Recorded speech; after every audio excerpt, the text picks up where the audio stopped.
عزیز طلبہ و طالبات، السلام علیکم رحمۃ اللہ وبرکاتہ۔ بسم اللہ الرحمن الرحیم۔ بچوں، آج ہم نہم جماعت کی اردو کے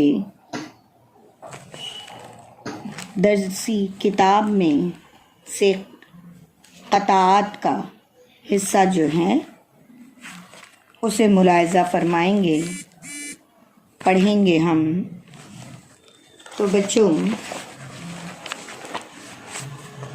ساحر لدھیانوی کے قطع کو ہمیں پڑھنا ہے۔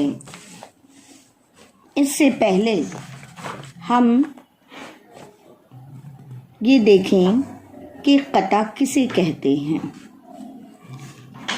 غزل یا قصیدے میں جب کوئی شاعرانہ خیال دو یا دو سے زیادہ شعروں میں ادا کیا جاتا ہے تو ایسے شعروں کے مجموعے کو قطع کہتے ہیں۔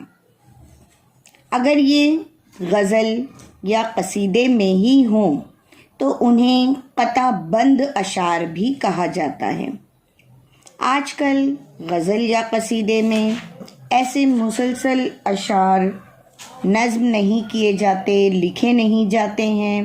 شاعر الگ سے دو یا دو سے زیادہ شعروں میں کوئی مسلسل مضمون نظم کرے تو اسے قطع کہتے ہیں۔ اردو شاعری میں قطع بہت مقبول رہا ہے۔ بہت سے شاعروں نے صرف قطعات لکھ کر ہی شہرت حاصل کی ہے۔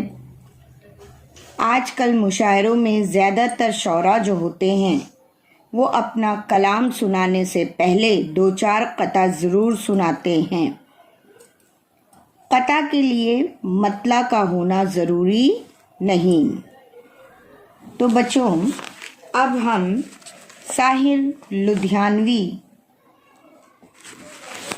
کا تعارف یا جان پہچان کے متعلق پڑھتے ہیں۔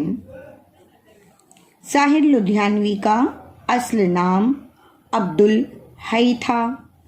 8 مارچ سن 1921 کو لدھیانہ یعنی پنجاب میں پیدا ہوئے۔ فلموں کے ایک نغمہ نگار کی حیثیت سے انہیں مقبولیت حاصل ہوئی۔ ساحر ترقی پسند تحریک سے بھی وابستہ تھے۔ پرچھائیاں، تلخیاں، گاتا جائے بنجارا ان کی غزلوں اور نظموں کے مجموعے ہیں۔ 25 اکتوبر سن 1980 کو ممبئی میں ان کا انتقال ہوا۔ اب ہم ان کی قطع کو پڑھیں گے۔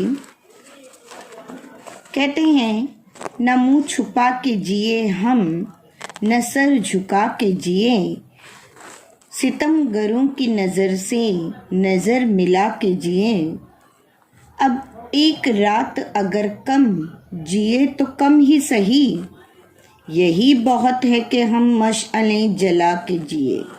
دیکھیے کتنی بہترین جو ہے انہوں نے یہ قطع لکھی ہے اور بڑے بہترین خیالات کا اس میں انہوں نے اظہار کیا ہے۔ یہ قطع جو ہے ہمیں اس دور کی یاد دلاتا ہے جب ہمارے ملک میں زمیندارانہ نظام ہوا کرتا تھا۔ دہقاں زمینداروں کی زیادتیوں اور ظلم و ستم سے کا شکار تھے۔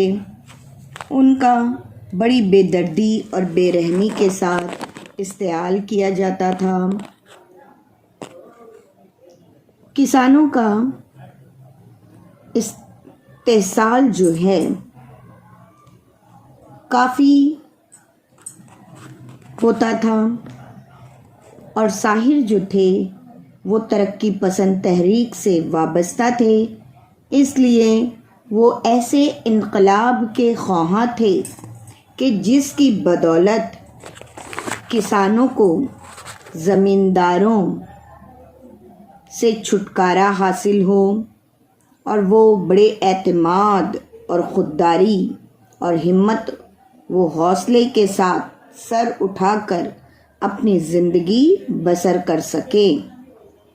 ان کے دلوں میں جابر ظالم زمینداروں کا ڈر نہ ہو اور وہ بڑے فخر سے کہہ سکیں کہ ہم اپنی غربت و افلاس سے شرمندہ ہو کر نہ منہ چھپا کے جئیں اور نہ ہی اپنے ظالم آقا کے خوف سے سر جھکا کے جئیں گے۔